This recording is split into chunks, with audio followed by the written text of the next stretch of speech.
Hello, everyone, and welcome to the very first edition of Wednesday Night Shooting for 2017. I am Tonya Rodgers here, as always, with Andrew.mswift. See, we weren't here last week because Andrew was sick. I was sick, yeah. So when I say I'm here with Andrew.mswift, I'm telling the truth because Wednesday I could have anybody on, but we have a guest here. It's gonna be, something special. So review SmackDown. I've been busy this week. I haven't really reviewed yet. First time ever really read it, but I'm looking forward to going through everything. Yeah. Did you see who liked the cage side tweet of the review? It was Nikki Bella, right? Yeah. Yeah, you can look, but you can't tell. You get my off to start 2017 off. That was incredible. I'm so glad that happened. Because and I kind of feel how WWE is. Don't change that song. Stop her from doing the twirl. Like if that distracts you from whatever else she does when she's out there, that's on you. Here. That means she's sexy first. Look at that woman. She's gorgeous. Nikki, and she's tough and she's strong and we need to get out of this box that the or thing where if she's one, she can't be the other. Yep. She can't. If she likes to sleep around, she can't stand up for women. Mm-hmm. Shut up. Stop that. Right. God forbid a woman with sexuality. That's like the America's nightmare, right? Mm. Except the whole time that they love it, but then they chastise it. So they love it, but they want to shame you for it. Oh yeah, for sure. How dare you make me like this? Yes.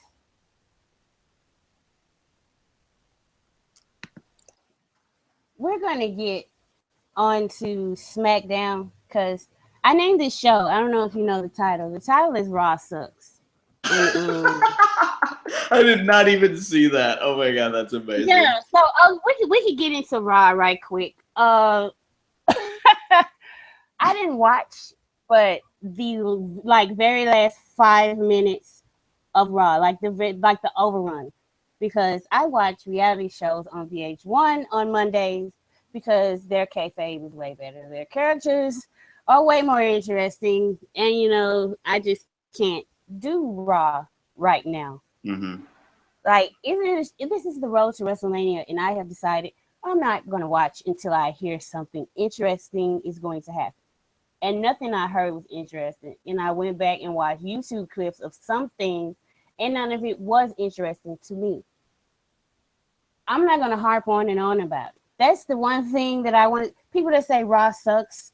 If it's such a pain for you to watch, stop watching it. And I'm not trying to be patronizing or anything because I'm putting my money where my mouth is. Mm-hmm. My favorite wrestler happened to be in the main event, which I knew he was. That's the only reason I watched the last 5 minutes. The only clips on YouTube I watched were his and the women and Shawn Michaels because I love Shawn Michaels. But I don't even know what the hell that was with him. I was like, that was a disaster. Rusev was great. That was yeah, but Rusev was kind of funny. Rusev's hilarious. Yeah. He tried to save it. He tried to with his ad libs and whatnot, but he couldn't. Yeah. And you say the shows that I'm going to watch full time every week from here on out is SmackDown Live and Talking Smack. I'm not even going to say 205 Live because it'll be on, but I'm barely paying attention sometimes. Mm-hmm. Now, I know. I used to do my whole Tonya explains the Raw main event angle. And I feel like I could still do it even though I did not watch the show. So here we go. Okay, I'm so excited now. Okay. Triple H is about to come back and take Mick Foley's job like I predicted so long ago. Mm-hmm. That's why you see Stephanie was just a straight heel Monday night. Straight heel, no in between, no twin. She's been doing like since WrestleMania, since Triple H went away. So to kind of, I'm a face in this segment, but I'm a heel in this one, and you can't tell the cheer or boo, whatever. I don't know. We're all confused. So it's not this past Monday. She was a heel to everybody who got in her face. And of course, it's WrestleMania time, so we have to shine up dear old Roman by, of course, making him look as bad as possible. I don't know why. Okay, so last week they had the match where basically he has no championship advantage. Like, why would you put that match in a stipulation when the champion is a face and he's not interfered or got himself disqualified at all defending his title against Jericho, period? He's always just straight up pinned him. So Stephanie, they're not saying it out loud, but she's bending the rules for KO and Jericho so they can get the United States Championship off of Roman Reigns, which they finally did. And like, I mean, I don't care.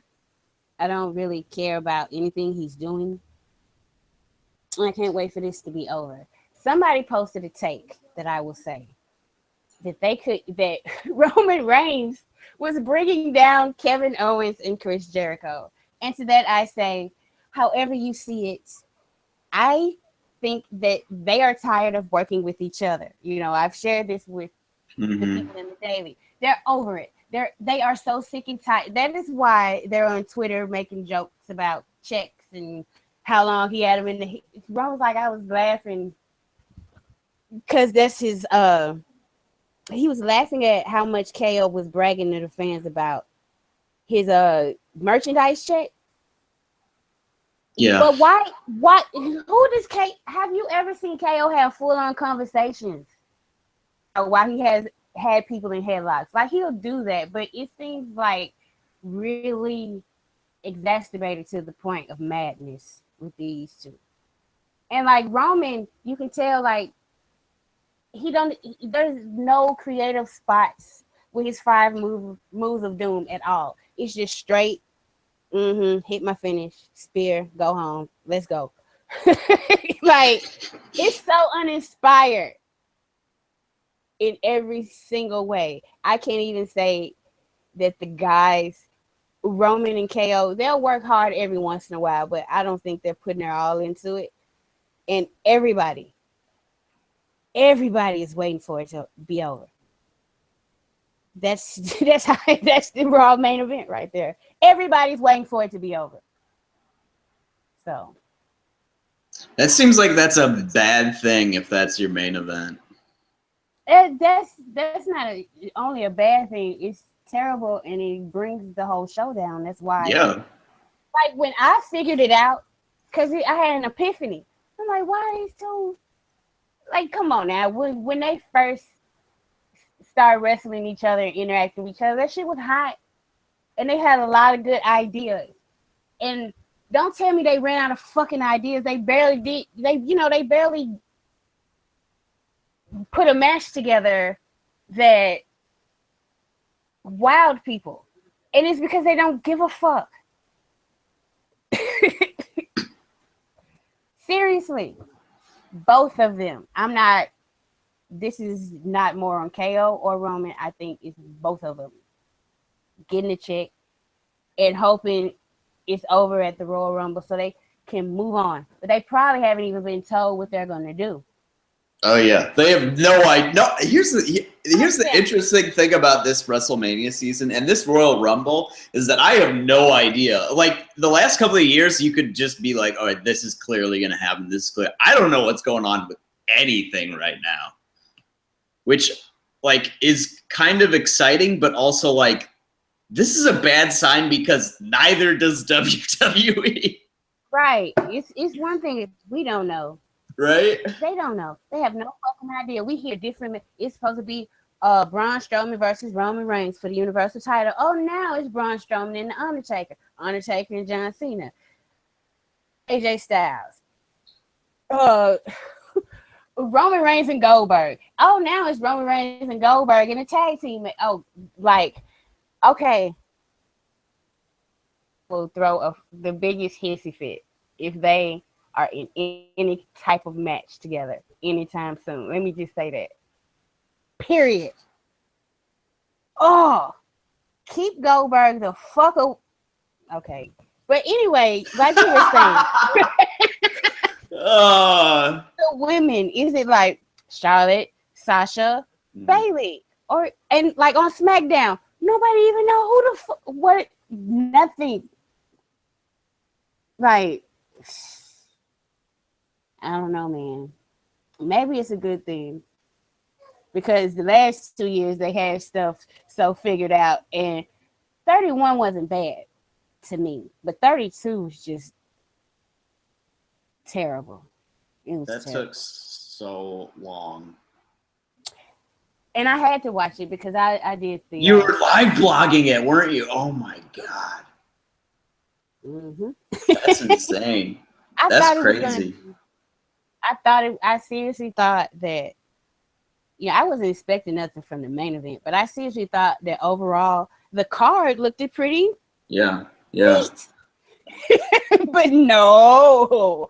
Oh no, as the New Day said. So it's a SmackDown because there's seriously, okay, is there anything on Raw that you seriously want to discuss any further?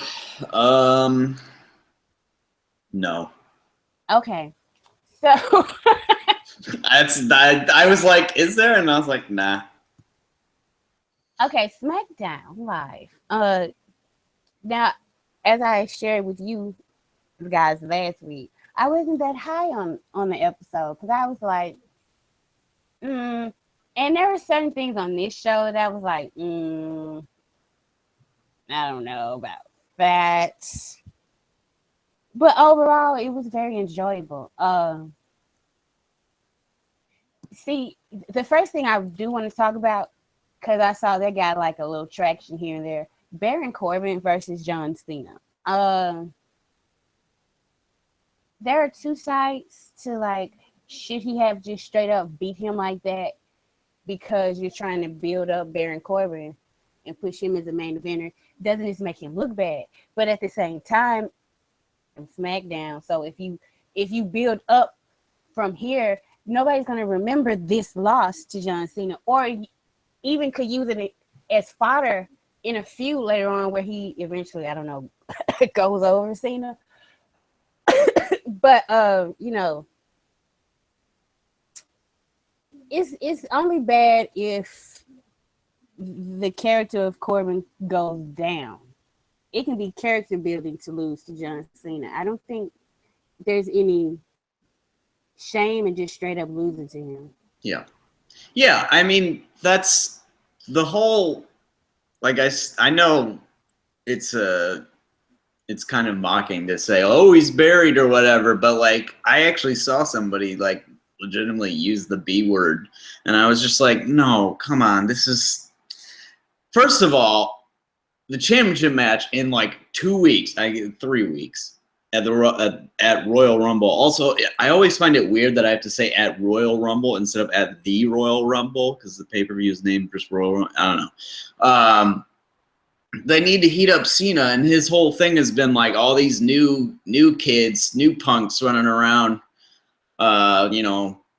Corbin, Styles, whatever, all these new folks coming in here think they're ruling the show, and I'm still John Cena. So you gotta have to have him win, like, to build him up for the match, I mean, like, and people will be like, oh, it's John Cena, he doesn't need to be built up, but that's the story they're telling, so they kind of have to do that. And it's like it's impressive because Corbin, if you would have gone back 3 months ago and been like, yeah, Baron Corbin was in like having main event TV matches with John Cena now, and he's interrupting AJ Styles, John Cena promos, you'd be like, holy shit, they pushed him way up the card, which is true, which is exactly what they have done. They pushed Corbin way up the card because his performances have dictated that. So I feel like that old line, wins and losses don't matter, that definitely applied here, because Corbin has been getting over. Yeah, sure, he's been winning, but he's been getting over like his character more important than any like big win that he's had. You know, he doesn't and hasn't had any like career defining win by any means. He's just steadily moving his way up the card, which is how you should do something, so that when all of a sudden somebody is put into these main event spots, you can be like, oh, this makes sense. Like they've been getting hot, you know, instead of like people just bouncing everywhere on the card and nothing makes sense at all, and there's no stratification. So I thought it made a lot of sense. The one gripe I had with the main event match was like, I said it at like 9:59 Eastern time. I was like, are we going over here? Because the match was still going, you know? And I was just like, they need to wrap this up. And then they all realized that, and they're like, oh shit, we need to wrap this up. And they're like, all right, AA, match over. It was like, oh. So I feel like they got the timing a little bit off, but then, you know, they were probably working on a short timeline because something else went long. Maybe the brawl went long between Nikki and Natalya, which would be totally justified to go long because that was an awesome segment. But yeah, so that was weird how it was just like, oh my God, we got to end this match now because we're about to get kicked off air.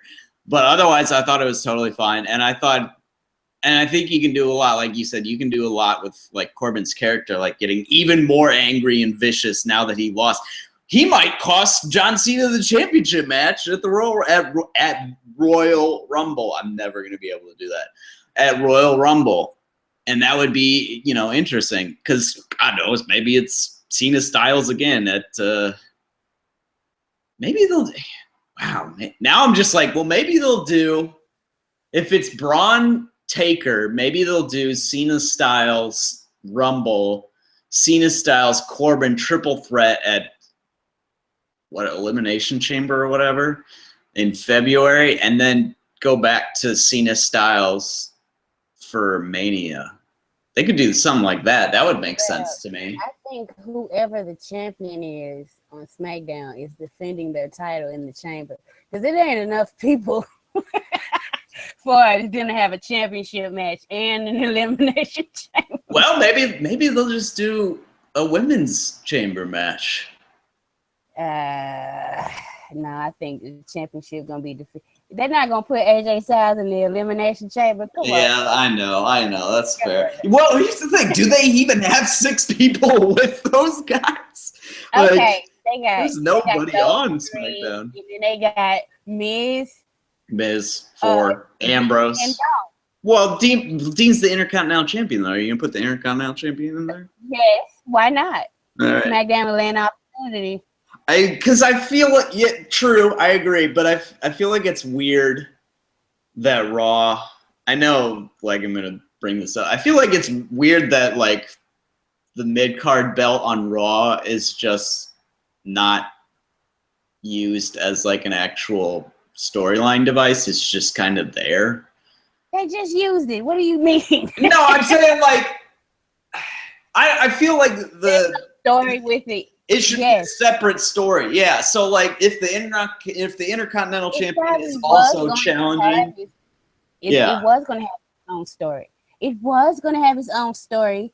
Finn Balor doesn't know how to take bumps. Oh, I know, right? He ruined that. It's all Finn's fault. That's why Raw sucks. Oh, poor Finn.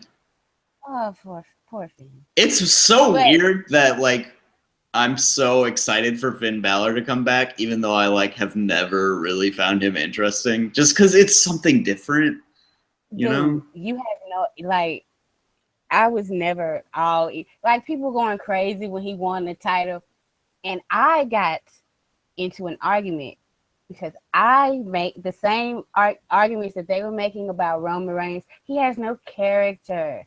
You know, what's the story? Why should I care about him? I made the same comment about Finn Balor when he won the NXT championship. Everybody jumped down my throat.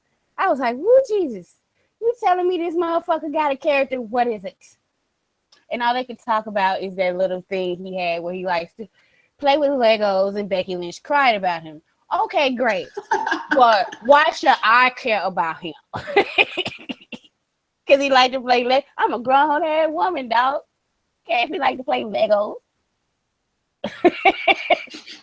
But I do agree that he was something new and fresh, and I want him back so bad. So bad. Please, fans, like, disobey wellness just for a little bit. Oh, ooh. Get your shoulder right. I didn't hear that. I didn't hear that. No, I didn't say that. But just do what you gotta do, man. We need you back. We need you back by Rumble. It's critical. The situation is critical over on Raw. Seriously. I don't see how people, like, if they say it's so terrible. I can't believe I'm watching this. Stop. Please stop watching it. Please stop. Because I don't know how that show Monday got better ratings than this show on Tuesday, which had like, I don't even know. I don't even understand what's going on with the women on Raw, but the women on SmackDown, like, even though the Nikki Bella story, like I've seen this already. Mm-hmm. Just saw it with Carmella, but like, it's Natalya. I've always had a soft spot for her, and if her and Nikki can keep brawling, you see, this gets me more excited than when she was brawling with Carmella, because Carmella's a weak worker. Yeah. Natalya is not. And when Natalya wants to brawl and throw hands and do power moves, she will. So I'm kind of looking forward to seeing if, Nikki is back into ring shape. Yeah, Natalya kicked her straight in the head. Like, she just booted her in the side of the head, and I was just like, I think I actually, like, yelled out loud when that happened. I was like, oh my God. I was like, what are you doing? Come on. You need to soften that blow a little bit there. Yeah, it'll be interesting to see if Nikki can go like a full, 12 minutes, because that could be a lot of fun if it's just like a knockdown, drag out brawl in an actual match. Like, that could be a hoot, like a strong style match. Like, yeah, that could be a lot of fun between those two. They could do submission.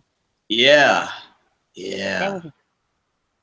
So, yeah, that whole thing, like you said, like, they just basically ran this angle, which is true. And I get that, but at the same time, like, man, if they keep running the angle, and in every single time a crowd starts doing a let them fight chant louder and louder, I'm just like, you know what? I'm cool with it. Yeah.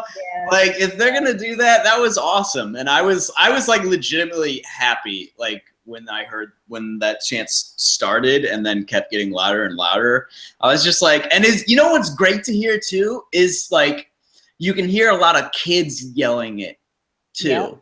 And I'm just like, that's awesome. That's so cool that, like, all these young wrestling fans are going to grow up and just be like, no, women can just beat the shit out of each other like men can. Like, why not? I already told you, my daughter, she thinks with the women, she likes the women.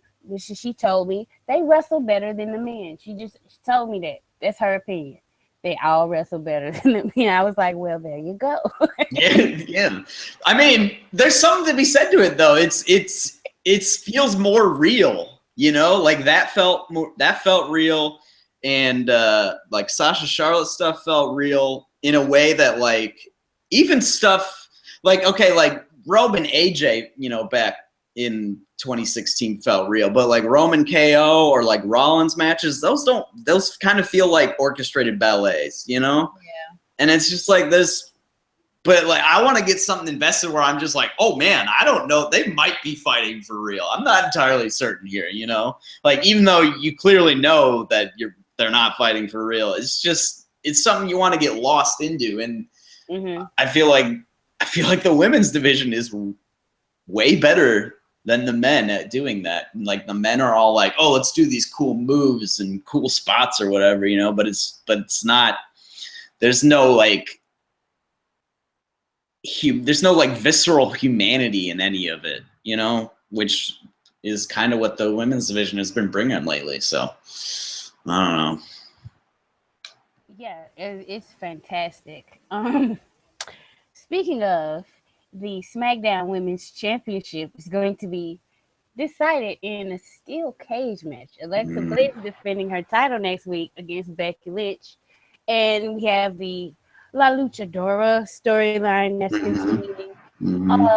The names that they've already said on TV, you know, speculating, well, is that Eva Marie? If it's going to be her, it certainly isn't her now. Yeah, right. Yeah, seriously.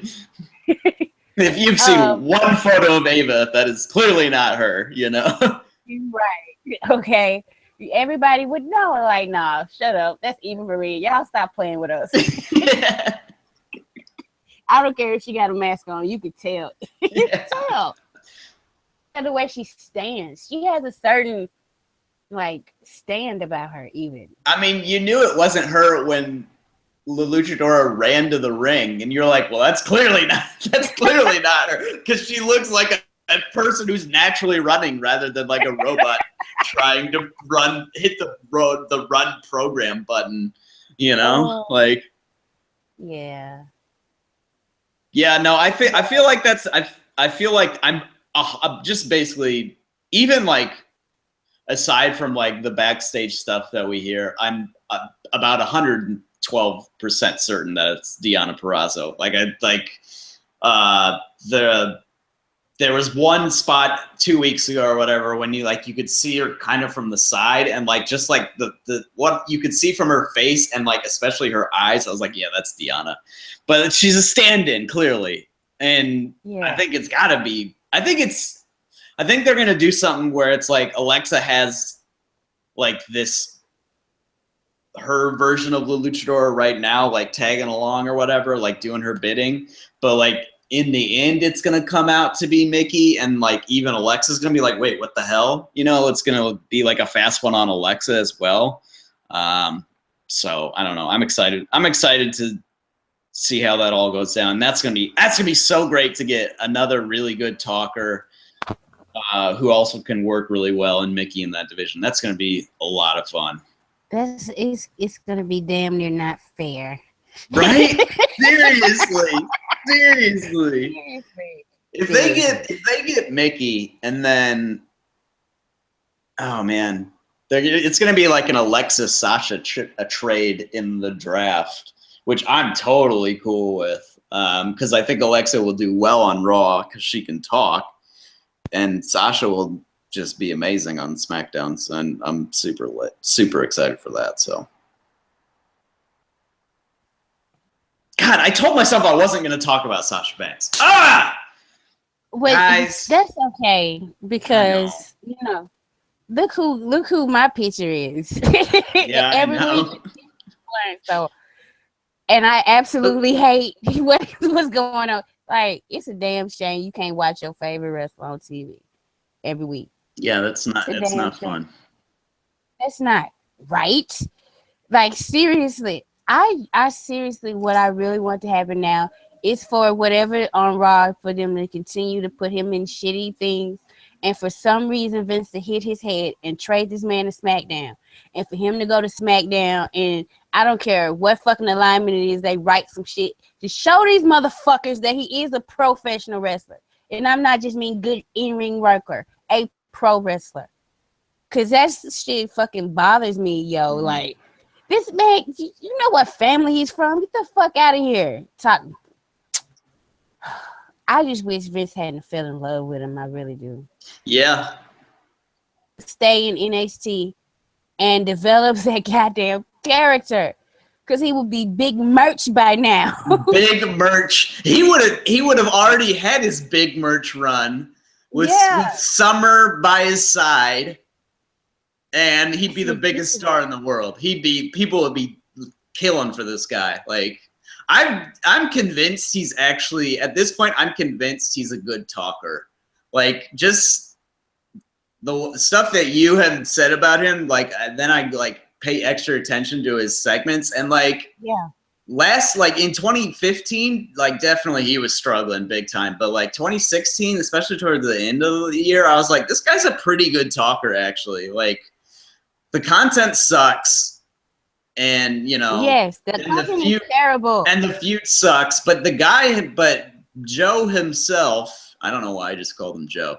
I don't know why I used his shoot name there, but he's kind of like a decent speaker, I feel like, personally. I don't know. So I feel like, if he does go to SmackDown, it's going to be fire. Like, you're probably going to like be begging Gino, like, can I review the show again? Can you take Swift off?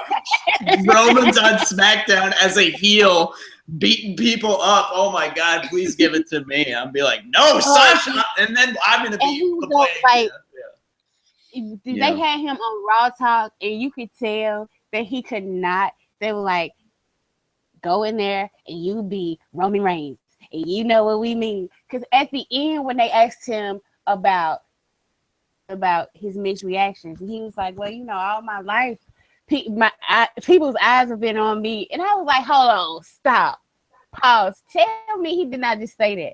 People are going to say it sucks because he's saying it, and he's a face. But let him have the shit he says. Like that line that he said to that reporter, haters who hate their lives. Mm-hmm. Who the fuck? Tell me that's not something you put on a fucking t-shirt, and people in heel marks supposed to put on posters and shit. Yeah. So yeah, I don't know why Vince sees John Cena in him, because like, that's the problem. Shawn Michaels had that brilliant speech when he told Seth Rollins, if I had a dime for everybody who told me they were the next Shawn Michaels. He said, well, let me give you some advice, kid. You know, want to know why I was great? Because I didn't spend my life trying to be the next whoever. I was trying to be the first Shawn Michaels. Yep. And I'm like, Lord, can everybody hear this? Yeah. That's a big problem, and it's not just with the wrestlers, it's with management themselves, because that's another reason why I like Roman Reigns. When they compare him to people, he be like, no, I don't think so. And to me, there's not one wrestler from the past that I know that I can compare him to. That's another reason why I like him. It's another reason why I like Sasha, because like, there's not another female wrestler or even male wrestler really that reminds me of Sasha Banks. You know what I'm saying? Yeah, that's true. And that's why a lot of my favorites are my favorites. Like, you can give Roman nicknames or something, Lex Luger, or whoever you want to fucking call him, but who does he remind you of? But they just won't let him be himself. They want him to be John Cena. But who the fuck does John Cena remind you of? Nobody. Yeah. John Cena. Yeah.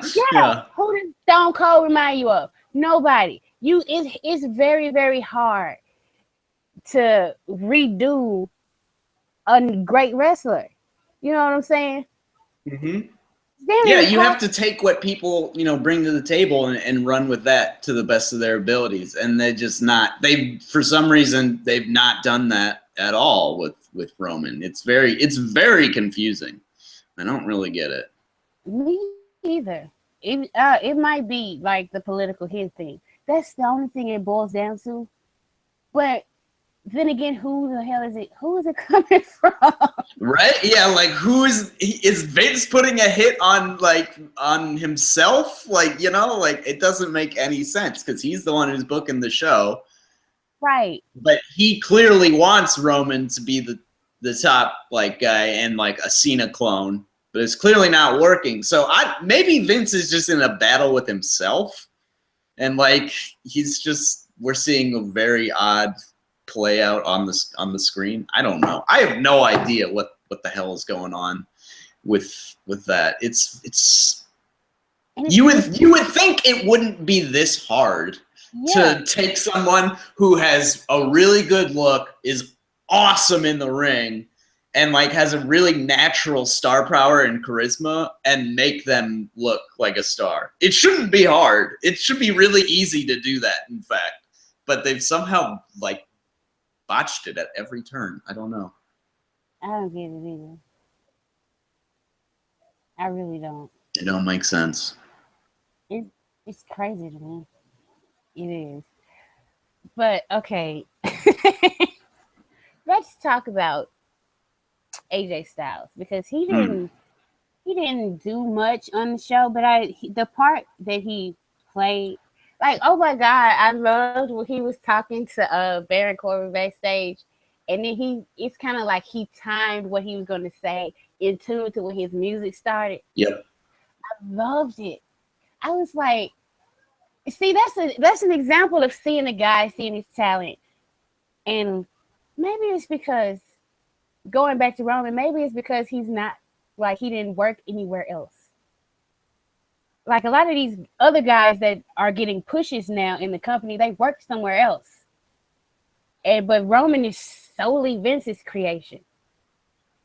Because like with AJ, AJ kind of does what he wants on SmackDown, really. I don't know. Dean Ambrose does what he wants. Like, it's weird. I don't know.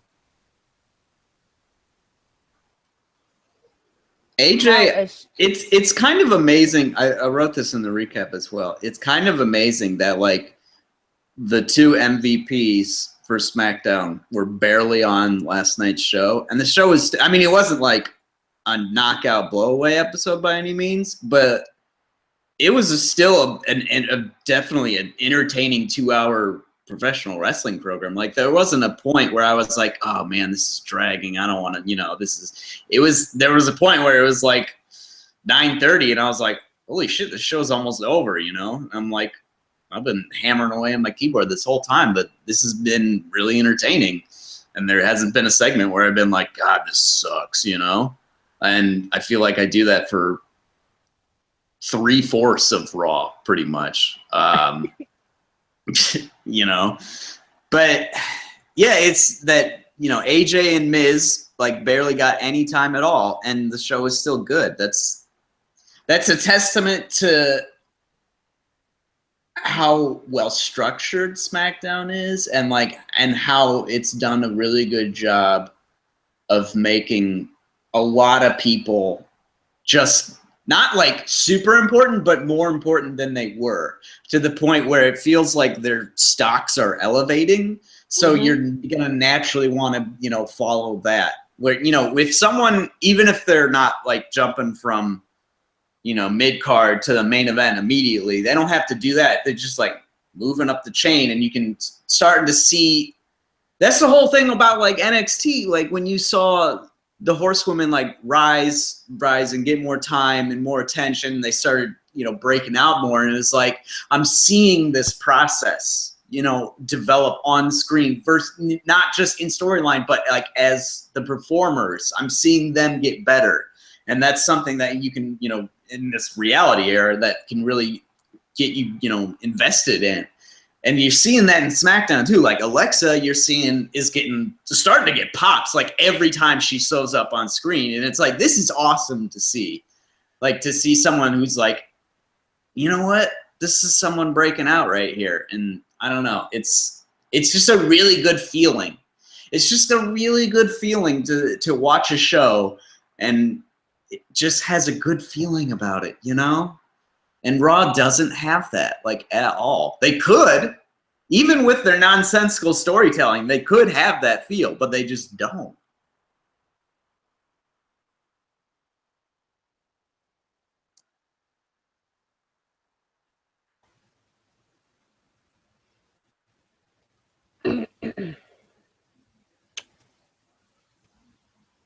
Yeah, I'm sorry. I had to step away for a second.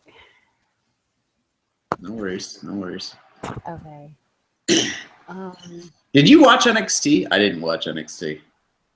But I'm gonna go back and watch Revival and DIY, but probably Nikki Cross too, because I think she's Yeah, on the show. But I'm gonna watch that segment. Yeah. whole show. Yeah, the Watch whole show? whole Hell show? no. Hell no. Nah, The writing ain't good enough for that anymore. nah. Uh, I wanted to talk a little bit about the Miz Dean Ambrose feud. Mm. What do you think this is going? You think Miz wins the title back, or is Dean? I can't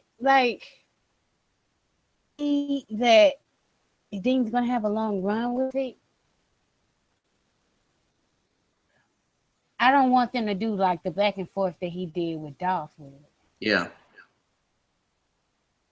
So I don't know. What do you think is going? I don't it's a good question.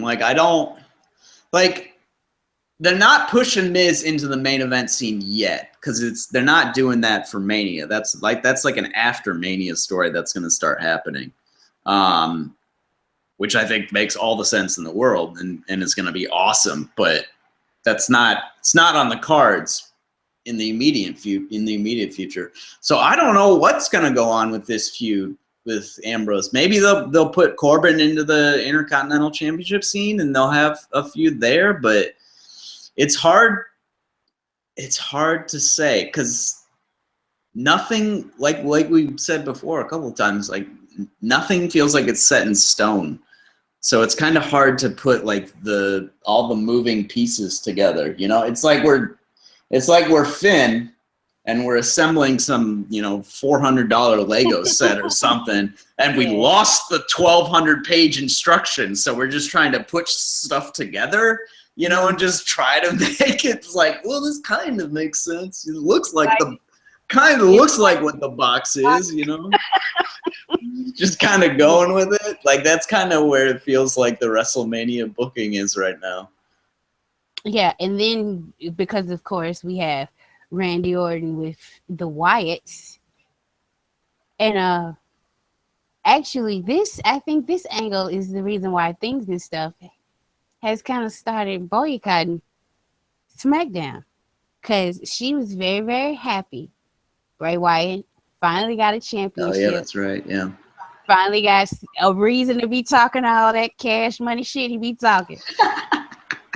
And then what did they do? They took the titles off of them and put it on American Alpha, who she feels nothing for. And she was like, fuck this shit, I'm out of here. And I was like, no, please, give him a chance. That's the one thing I can say. That's the biggest indictment to me for SmackDown. I know they don't have time, but all that time they wasted on Kurt Hawkins, they could have been having some backstage talking sessions with American Alpha or something. Yep. That's the biggest indictment I could have of SmackDown. The draft. It's not showing how lovably cute and goofy those two can be together. Because they're like the biggest dorks ever. And I think if she saw that side of them, she would like it. And there's a lot of people, because their pops are still modest, and then you're putting them against Randy Orton, who's pretty much never going to be booed again. Yeah. Like, it's coming from somebody who had a visceral hate of Randy. Randy Orton stood for so much wrong in wrestling to me. For the longest, I hated Randy Orton. The way people hate Roman Reigns, that's how I felt about Randy Orton for years. Like, he's boring. He can't talk. His matches are boring. I don't care if he can wrestle. The only reason he's there because his family. Like, and I can't boo this son of a bitch now. It's like he has voodooed the crowd. Happened again. So he's breaking up with the Wyatts eventually. Is he though? But I think he is. This was his intention all along, to get Luke and Bray against each other. His plan wasn't to get into the family to turn on them. His outright, because he still would have two people coming at him. It's to break them up. Interesting. It's to cause a wedge. That's where I think that's going. Because and he knew he could do it just by getting close to Bray and becoming Bray's second. Take Luke Harper's place. Luke accidentally hit Bray. And this, I don't like a chicken. Oh Lord, I cannot wait. I wonder what's gonna happen. Lord. Yeah. I'm totally on the same page with you. Like when that feud started, when the Orton Bray feud started, I was like, what is this? This is this is dumb. Like, it's gonna be the same thing. It's gonna be Bray like failing miserably and whatever, blah blah. There's a lot of different, they still could go in that direction, but I feel like feels like they're going in a different direction here, and I'm excited to see where this story develops. And I don't know, it's something that they just kind of kept at, and at a certain point you're like, you know what, yeah, I'm kind of digging this, I'm kind of buying what's going on here. And the fact that they got Bray championship, and like, even though the whole time Luke was like staring daggers at Randy, giving him side eye the whole time, like, I don't trust this dude at all, ever.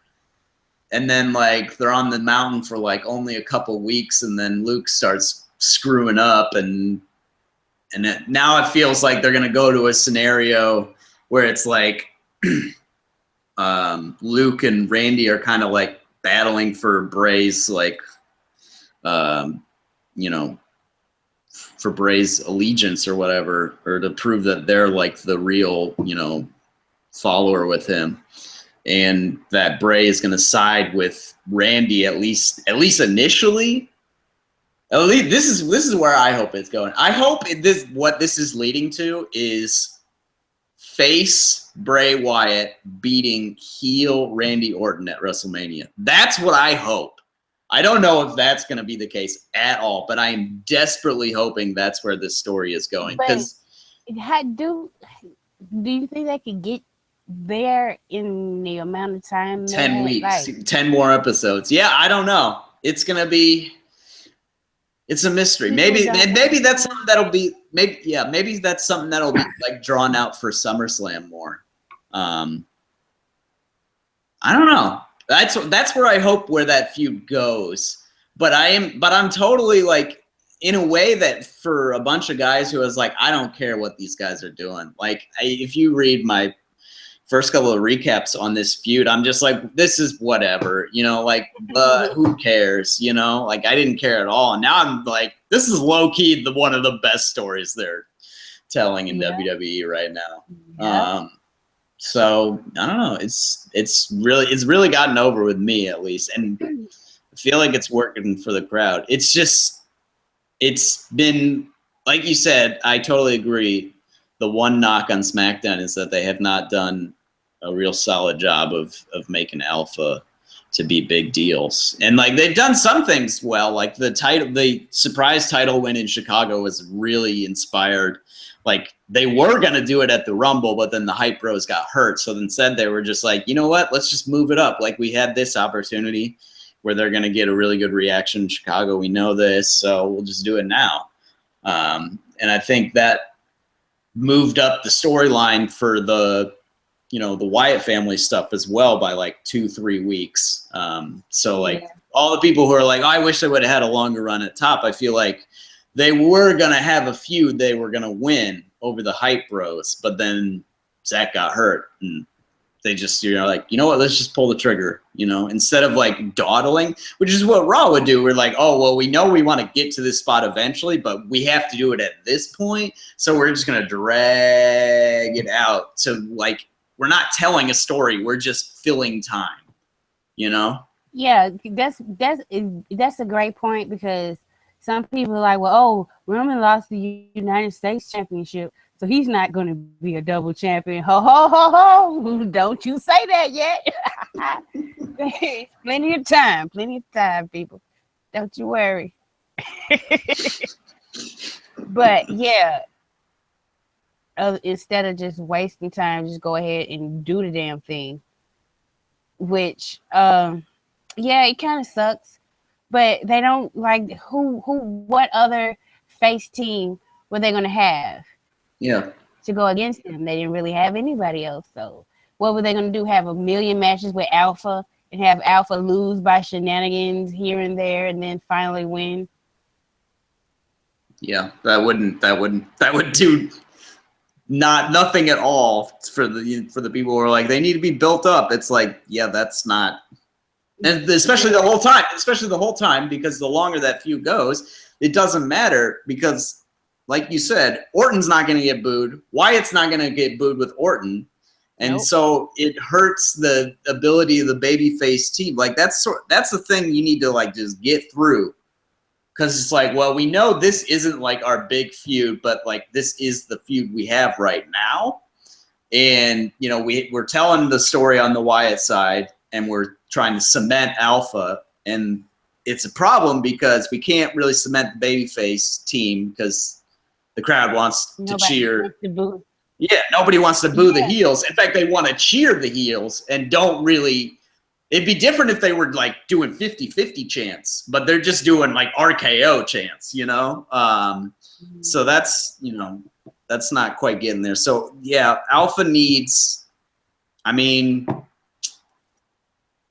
I know people have said that they're going to go to Raw, but man, whoo boy, if we got some top guys on Tuesday, I'll tell you what, that would be some fire to just run. You can run that feud. Like, you can run that feud forever because those four guys have awesome chemistry.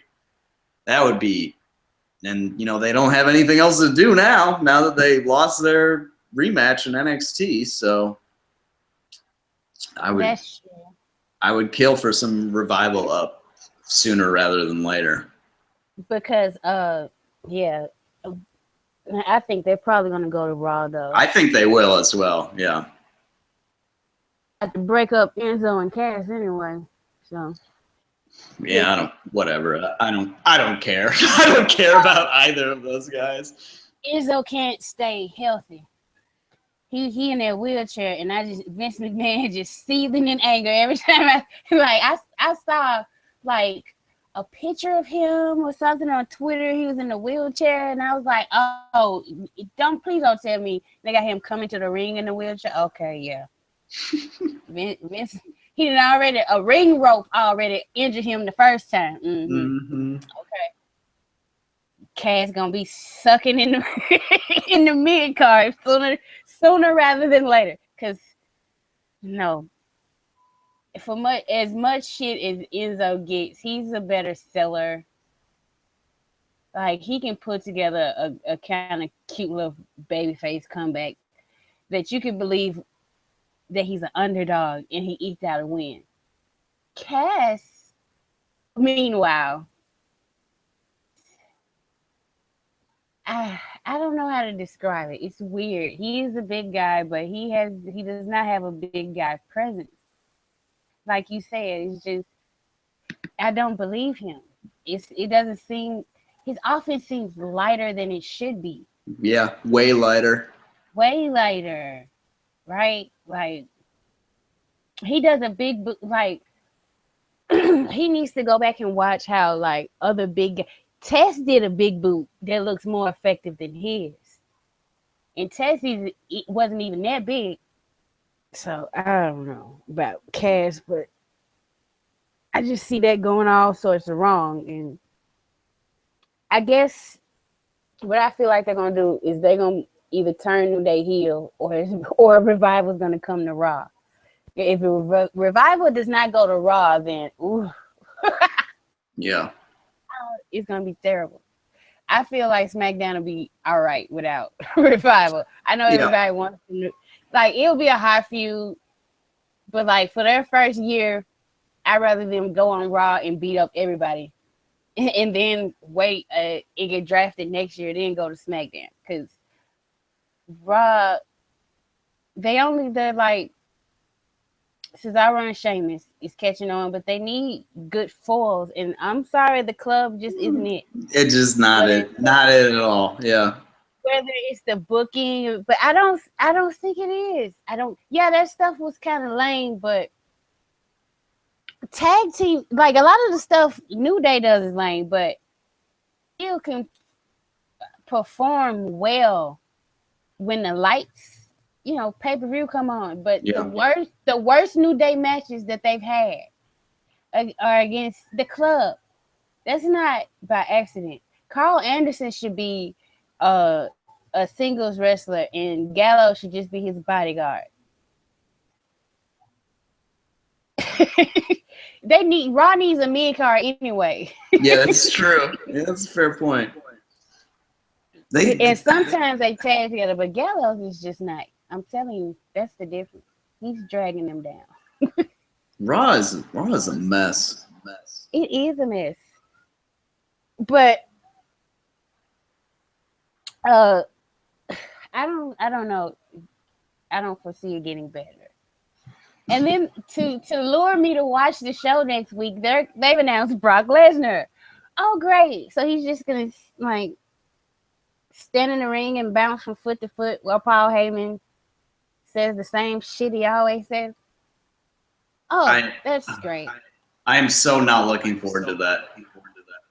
What, like, they should shock me. You know what they should do? Because Brock Lesnar's in the Rumble. Like, if I was booking that show, none of the segment would like, I would book it so it seemed like none of the segments went the way they were supposed to. Like, I would just have a night of chaos. Because that's what Raw used to be. It kind of felt like anything could happen on the show. Yeah. So just in the middle of a match, no matter who it is, like have a cruiserweight match and then play Brock Lesnar's music. He just come out and just kill him. And like, they're the cruiserweight. They'll bounce back. Then the next segment, you have Golden Truth and some bullshit tag team or whatever. And be like, I can answer back. And he come and ruin that match. And then at the end, just have it culminate with those two just brawling all through the damn arena. Like, that might get people to watch. But no, they're probably going to have another KO, Jericho, Roman Reigns, Seth Rollins match.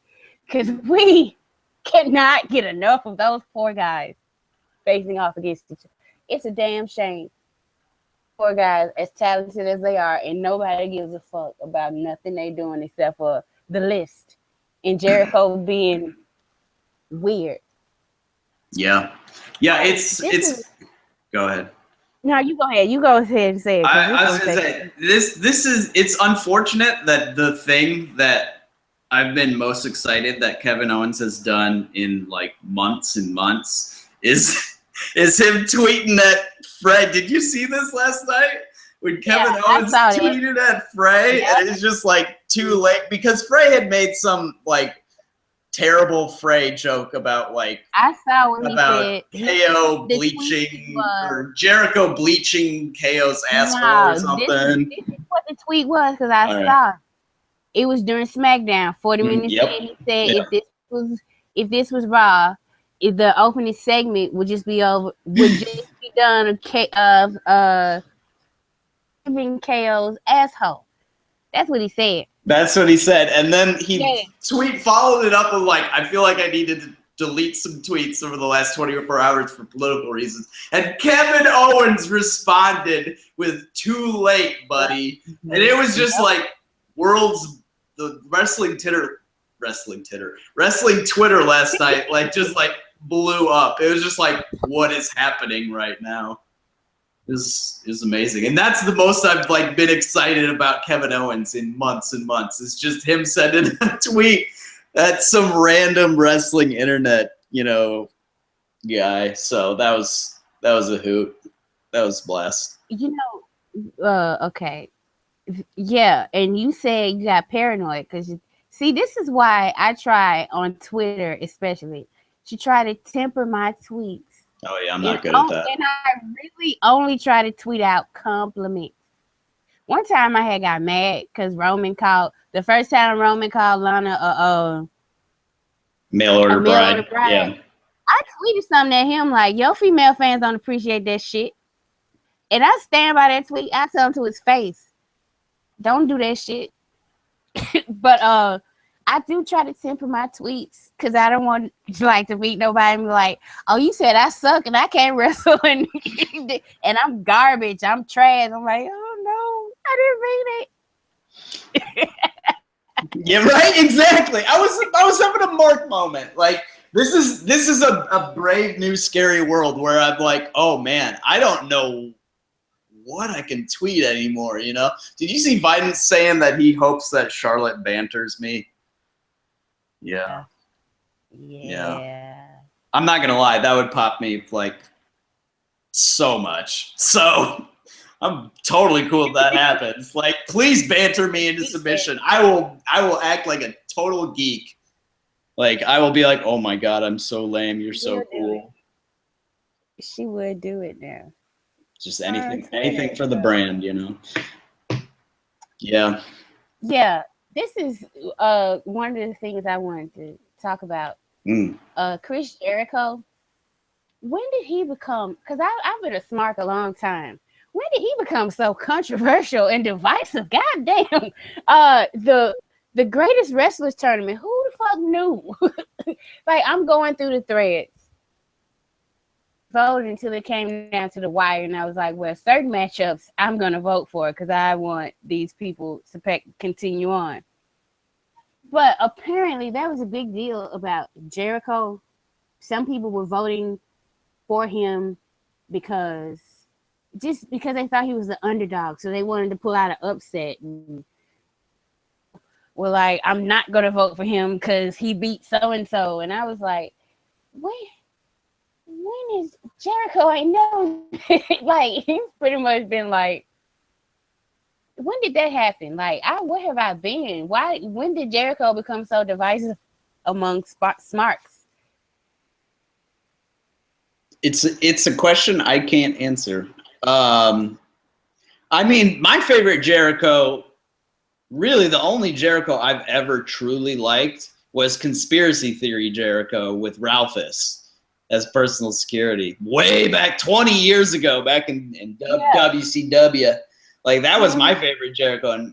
And I missed like the last 15 years, so I didn't see like basically anything other than that and like his very early, you know, WWE stuff and like the stuff he's doing now. So I'm kind of out on the conversation here. Like, and people are just like, I don't understand how he's made it into like the semifinals or finals or whatever, this greatest wrestler tournament. I like that to me is kind of, I mean, it's a popularity contest, sure, but that's just kind of silly to me. I feel like, I don't know. I have not actually voted in a single one of those contests. I did. I did. Actually, I take that back. I may have voted in the one that Sasha was in, but I can't remember. I may have or I may have not. I'm not certain. I'm not gonna commit myself either way to that. I voted for Randy Savage all the way until he lost. Who did he lose to? No, he lost to Stone Cold. I didn't vote. I didn't vote because I am conflicted, even though I wasn't the biggest Stone Cold fan. Like, I do, I don't vote like in those things. I do kind of semi-take it seriously. So I think Randy Savage is the greatest wrestler of all time, but like, that's just my personal opinion. And I'm like, Steve Austin was better than him at certain things, you know. I just don't want to commit that even in cyberspace. I don't even want to say that. So I just vote. I'm gonna respectfully abstain. Yeah, but like, yeah, I was going through them comments and I was like, I could see it's like you not wanting to vote, because I voted for Ric Flair too, because I thought it was kind of silly. Come on now. Who are these kids thinking that Jericho is a better wrestler than Ric Flair? Right, come on. Yeah. Who are these kids that think, and I don't even like Ric Flair. I know, right? Who are these kids? like sometimes like, and this happens all through entertainment, and where I've seen it happen the worst is in rap and hip hop, where these kids will come out and disrespect, like motherfucker, do you know how hard it was to like get rap nominated for a Grammy, to even get a category? Oh, you don't. So don't you fucking diss the people that paved the way for you. And that's kind of how I feel about wrestling. Like, hold on. You don't even understand why you don't. I know Jericho said he invented everything, but if you go and listen to his shoot interviews, all he wanted to be was Shawn Michaels when he grew up. So come on now. And who is Shawn? Shawn Michaels is a direct ripoff of who? Fucking Ric Flair. Come on, children. Come on now. Oh, now. Like, somebody said that Jericho was a better promo than Ric Flair. People didn't even know what a fucking promo was till they saw Ric Flair do it. Come on now. Kids these days, man. And I know it's not true because there are people who know way more about wrestling than I. But Rick, come on now. Like, I don't know. I would vote for him. Like, I didn't vote for Stone Cold versus Ric Flair because I was like, I don't really know who to pick. And they were both so good in their respective areas. So I know it's a lot of people that were like, oh, the tournament. I think they took it a little too seriously. Yeah. And some people are just trolling. I would see some people vote 20 times for the same. Like, I was like, look, you can't do that. Who do you think runs this site? A bunch of idiots. But it's interesting to go in there and read people's opinions about wrestling. I think that was almost 2 years ago, and I think I should revisit it because I'm just gonna post. Well, my list would probably be different now. It wouldn't have been different maybe like a year or so ago. Mm-hmm. But the top 10 all time, I have to ask somebody. He got on my all-time list pretty damn fast. But yeah, because you could go. This is why I love Vidance, because you can go back and see that old thread. He responded, and his number one was Stone Cold Steve Austin. So we Stone Cold with him. So I think we should revisit that. I think I should do that because there's so many new people on the site. And I think if we understand like who your favorite is and why you like them, maybe we won't have so many disagreements. Yeah, many fights about it. That's why like certain things I'll just let go. Because I'm like, okay, well, that's what they get from their wrestling. There's certain people on the side who's like, I don't understand. How could this person be your favorite? I mean, they all right, but at the same time, somebody's saying that about me. They say it about you. So we have to promote peace on cage side seats. We can't be like the rest. We cannot be like the rest. Yeah, we can't be like the Marks. We have a responsibility to uphold dignity and order. Which, who the hell put us in charge of that? Holy shit. What a mistake that was. We put ourselves in charge, damn it. No, we're a bunch of, I didn't know we had a reputation, but Cage Side C's got a reputation, and it's like not a good one. We're like social justice warriors, and first of all, that does not sound like a bad thing. Why are people... Right? Yeah. I want social justice. Oh, it's so terrible. That makes you a monster. Yes, I want everybody to be treated fairly. How dare I? The nerve you have. God. I swear. But yeah. It needs to pick up a little bit. SmackDown's doing good, but like after the Royal Rumble, And I'm gonna need me some shows back to back to like, oh my god, oh my goodness. Like even 205 Live, like they need to have some. Like everybody needs to step their goddamn game up. Is what I'm saying. Yeah.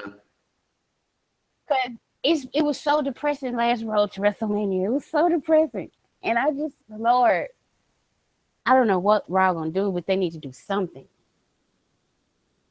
Like, and it I don't know. One final thing, because of course, we have to always and forever all hail Triple H. All hail. When do you think he's actually going to return? Because they setting it up. Stephanie's already threatening Mick's job, and the next time he have a performance review, that's who's gonna come back. Triple H, probably. Jesus Christ, let's not do performance reviews on air. Like, who thinks that's good TV? I don't. It's very frustrating. When is Triple H going to come back? I think he's going to come back. This just came to me. This literally just like 2 seconds. I think he's going to come back in the Royal Rumble and cost Seth and get him thrown out. As he's going to be entered into the Rumble. I don't think he's going to be entered into the Rumble. I think he's just going to show up and just pull him over the top or whatever, and do that whole even more important question. He does that. Does he do it in the suit, in the church shoes? Yes, 100%. 100% he's doing that in the suit. I guarantee you. He'll probably give him a pedigree on the outside, too, just for shits and giggles.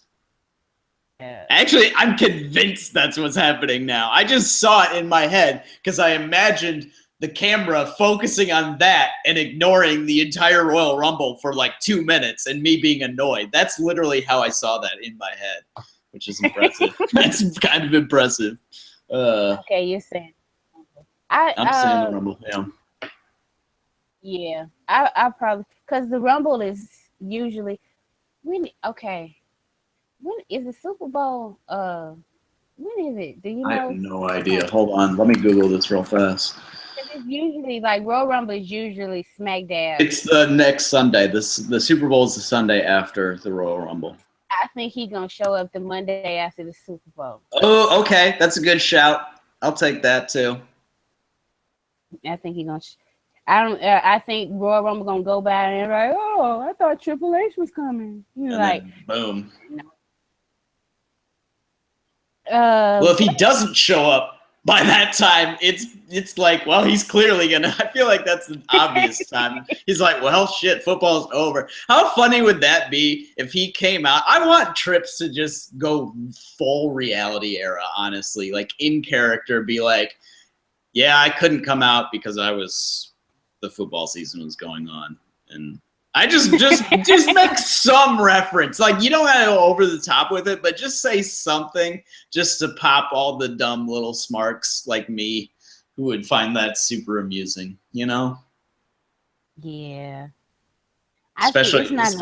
It'll help me build my my whole Triple H character is kayfabe theory that I was working on the other day. Yeah. I don't think that's shit. I mean, do you think the show will get better when he comes back? No. Okay. Why would that be the case? I think it'll be. Okay. I'll take that back. On the show, so he wants the show to look good. Yeah, now. I'll take that back. I think it will be. I think it will be more entertaining in the sense that he will be getting cheered over Seth, and that's just amusing to me in like a burn it all down kind of way. So I think that will be entertaining, but like the actual product being better, no, that's not gonna happen. No. Okay. Well, because I really want it to be. We got to talk about the cruiserweights though, because they have their own show, and it's actually very enjoyable. Yeah. The thing with Noam Dar and Alicia Fox. Fox. Ooh, Ooh, look, I made my own skin crawl. Like he triggers me so bad, and like now she kind of likes him or what, and I'm like, huh, what the hell is going on? But like, I'm not appalled by it. I'm kind of interested in it. Like, why would you like this creeper? Why would you kiss him? Why would you pull him out of the way and help him win? What's going on? And why would you do that? And then Cedric breaks up with you and then you go crazy, and I'm like, what the hell? This is screwy, but it's interesting to me. Cedric's not done. He think he done, but I don't think he done. Crazy for real. She finna start stalking him. Yeah, this it's not gonna end. Like, it never ends when someone's reaction is that. You know, that's never the end reaction that somebody has. It usually keeps going after that point. After someone loses their shit that much. Yeah, that angle is bizarre because the weirdest thing about that angle is that the person it's helping get over most is creepy Noam Dar. Just because I feel like people are starting to pop just because of the way he says Alicia Fox. And like people are I'm digging that. Every time he says it, I literally laugh out loud. I'm like, that's just hilarious. I know he's a total creep. And like, this is a weird angle and everything about it is weird. But the way he says it is just hilarious. It just kills me every time.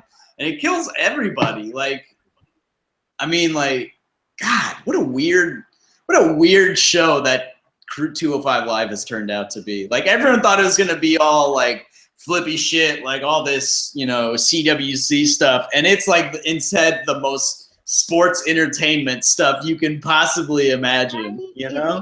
It's very Jack Gallagher versus Ariel Daivari in an I forfeit match. Oh, I feel like that's gonna be good. That's gonna be that's great. Like the whole parlay bit's great. I personally am digging even Drew Gulak's character of just being a total goober. Just the total goober who's like, women shouldn't be at ringside or whatever. And then like when he beat, who did he beat? He beat somebody with a rope. It might have been Cedric or something off like an accident. But he beat somebody with a roll up, and then like his reaction was, do you remember when League of Nations when they celebrated some win or whatever, and like Barrett did a somersault and then Rusev bear hugged him? Yeah, like it reminded me of that. So that popped me. So Gulak's weird, goofy, goober character is popping me right now. Like, I don't know. That show is just kind of hitting. Like, Neville is awesome. Like, Neville's killing it. Like, that serious angle is, like, killing it because there's so much goofiness on, like, the rest of the show, you know? Like, I don't know. So that whole thing is, and, like, pushing Mustafa Ali as a baby face, like, I'm into this show so much, you know? Like, I'm totally into this show. It's so weird how, like, that even the little flippy dudes are getting good shit. Right? What the hell is going on? What the hell is going on? Why are these guys getting so much character development and like individual characters and like consistency? Right. That's bizarre. And like, there was the whole rumor that like Vince was taking personal control over it. I just like, I can't fathom that. I can't fathom that. Like, I can't fathom the idea of pushing Ali as a babyface was Vince's idea. I just can't. That's not computing with me whatsoever. I just realized that my camera's off, so I was just making a bunch of gestures, and no one could see them. So I just remembered. I was like, oh, wait, my camera's not on. I shouldn't be doing this. Yeah, so I don't know. It's a very sports entertainment show, and it's working. It's working really well right now. Credit to them. I'm looking forward to when Neville gets his crown. I really am, and they need to go and give it to him real quick because he's gonna kill everybody if he don't get it soon. He's gonna murder some folk. he's so serious. And then, oh my God, they have Tajiri and the Brian Kendrick are going to be feuded. Oh, that's right there. It's like at least 4 feuds or stories that are going on an hour-long show. So I feel like Ryan Ward is writing that show too. I mean, like, going on. Well, I mean, it comes on right after SmackDown. It comes on right after SmackDown. All the geeks have their own character and story. Like, Mario Davari has character development. Right. And he's just supposed to be the job guy, really, for Gallagher. Yeah. He's just the guy that's going to put him over first. And he has character development. I'm convinced now. That's a Ryan Ward show. Like, it feels like an NXT episode from like a year ago. But just like goofier and more sports entertainment-y. Yeah. I think we cracked the case here. So what they do whenever they do the thing, put the cruiserweights on Raw, most of the time, they probably just take whatever idea he had and put it on that show. Because they usually don't do like in-ring stuff. Most of the time for cruiserweights on Raw, they just get a match and a backstage thing. But you don't even really know when they recorded the backstage. Recorded that the week before. That's true. So, yeah. Yeah, I think we've solved that mystery. We know why the show's so good. Yeah, we figured it out. Just all hail Ryan Ward and everything makes sense. Yes, and I implore you, if you feel like you can book Raw better, please stories, because I am seriously going to get some stories together and send it to them. Yeah. Because this is fucking ridiculous. It is. There's no other. The explanation is trust his writers way more than I ever thought he did. He has to, because there's a sharp contrast in the quality of the shows, and it's got to be. What else could it be? Yeah. Yeah. I mean, the theory is that, like, maybe Vince sees Raw as more of his baby, so he takes more hands-on involvement. But even still, I feel like that's not enough to explain how vast the discrepancy is. Yeah. I'm speaking on the angles and the stories that they're coming up with. I'm not talking about anything other than that. And Vince is not sitting down writing angles. He's approving them. Yeah. And maybe the reason why he changes the script so much at Raw is because the motherfuckers writing Raw suck at their job. And they ain't giving him good stuff to put out there. It's true. I mean, like, fire Dewey, fire Mick Foley. Sorry, I know you like Mick Foley. Sorry, fire Mick, fire Dewey. Just fire the whole Foley clan. Like, they're not getting it done right now. No. No. Mick is, like, honestly, I don't know why. Like the stuff that he does, like, he can get away with it, I feel, because of who he is. Mm-hmm. But his ideas generally won't work for other people because they're not him. You get what I'm saying? Yeah. And I just think it got to be done. Seriously. Yeah, I tell you, it'd be hilarious if we woke up a year from now and we were in the Raw writing room and just, like, bantering back and forth and making angles. Like, remember those days when we had that podcast? You would talk about Roman, I'd talk about Sasha. I definitely couldn't keep it because they'd be like, look, you're giving away too much of our shit. You're letting them know everything. I'm like, look, no. I'm just telling them the real deal. Yeah, I don't think we would last all that long. The first disagreement over booking that I would have in the women's division, I'd be like, I resign in protest. I don't think it would be Vince with me. I would think it would be one of those assholes like what's his name? The one that's always on television, Carano. It probably be one of like Oh yeah. Everything that's said about Vince is that he likes people who speak their mind. Right, so that's my impression too. Yeah. Something to me, I say, like, yeah, I'm a grown ass woman. I ain't scared of you. I would say something to him. Yeah. But other people probably wouldn't be liking that, and of course they're gonna listen to. Like Vince has known some of these people who I do feel are sabotaging the product. Have been around Vince for damn near 30 years in his ear, and they've had his confidence for a long time. So, Kevin Dunn, Pat, a cough. Michael Hayes, those people who are holding the product back.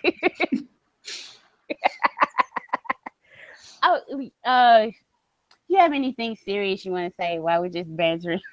What is there? There's got to be something, right? No, I don't have anything serious to say. Alexa Bliss is great. That's what I have to say. She's awesome. She is awesome. Okay, this is what we're gonna leave on. What's the one WrestleMania match that you want to see? Ooh, that I want to see? Do I get to pick who wins? You can if you want to. God, I don't know. I was going to actually ask you what you thought the Mania main event was going to be because I have no idea. I like Goldberg, Lesnar. I still maintain that that's your WrestleMania main event. God, I don't care about that match at all, though. Until I see proof otherwise, that is your WrestleMania main event. Goldberg versus Lesnar. I guess. That's why I don't think we're going to get... People are like, see the Undertaker. Like, Undertaker gonna be wrestling when he's 76 years old, people. It ain't no... There's no rush. He's still gonna be wrestling. They got... Undertaker and Cena got at least 15 more years. All right, so the one match I want to see AJ Styles versus John Cena. And I want to see John Cena win this 16th championship at WrestleMania. And I want that to be the main event. That's what I want. That's my Mania. I'm not even going to have it be a women's match. I'm going to say that's what I want to see at Mania because I got no faith in the women's booking. So, whatever. That's a lost cause. Okay. So this is my dream scenario of what I want to see. Somehow, some way, somebody on SmackDown wins the Royal Rumble. Roman Reigns becomes Universal Champion. And he faces, right smack dab in the middle of the show, Sami Zayn for the Universal Championship. It tears down the motherfucking house. And Vince McMahon surprises people and just out of fucking nowhere. People are like, oh, he has to be built up. No, you don't. It's Raw. Make Sami Zayn your Universal motherfucking champion at WrestleMania. That's what I want to see. That's the best possible, like, 2 full-timers from Raw Universal Championship match that they could do. In my opinion. It's never going to happen, but that's what I want to see. Yeah, I hope Sami gets... I hope 2017 turns out to be a big year for Sami Zayn.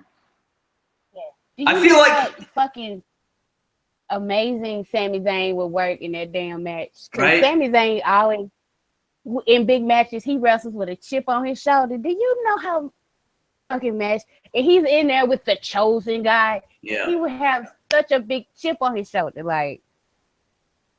Yes. Yeah, low key he had a incredible year last year, like that people aren't like calling out. But I feel like he's the guy who could be a top face, like on Raw. Like he could be. I don't know if they see that, but like I really think he's got it. He can talk. He's very well. He's actually good at the John Cena type of like getting the crowd into it and joking around. He's pretty damn good at that. Yeah. Like, it doesn't, like, who cares how he looks? Like, I think he's cute. Actually, right? Yeah. He's kind of adorable, and they didn't call him the likable one for nothing. So right, yeah, for sure. Yeah, if they could just get past their own whatever the fuck it is and push him as the top face and Roman Reigns as the top one. Like, could you imagine? Like, I always go back to when Roman was like, he won at WrestleMania. He came out and he was like, anybody who wants to come out there. And when Sami Zayn came out to the ring, Roman Reigns gave him the most dismissive look. Yep. Like, what the fuck are you doing here? You don't even belong in this ring with us. Like, and that's, Lord, if you could build on that, then you could print some goddamn money. And you have him beat Roman. But that's for sure. That's not the end of the story. Because eventually Roman wins it back.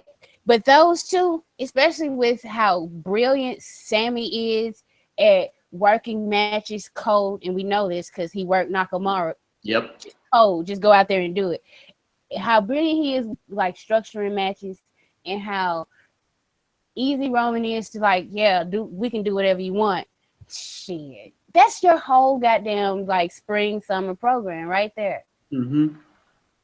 Yeah, we gotta do lists and fucking BFFs and bullshit and co-champions. Like, they motherfucking what did they call that group? Huh?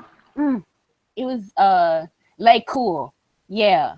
That's who they are. They're the male version. I don't even know. I don't. Oh, okay. Yeah. Yeah. Layla and Michelle McCool. Yeah. Yeah. They're going to come out next week with half of the United States titles on one shoulder and half of the Universal title on the other. Like, it's so stupid. Who the fuck shares championships?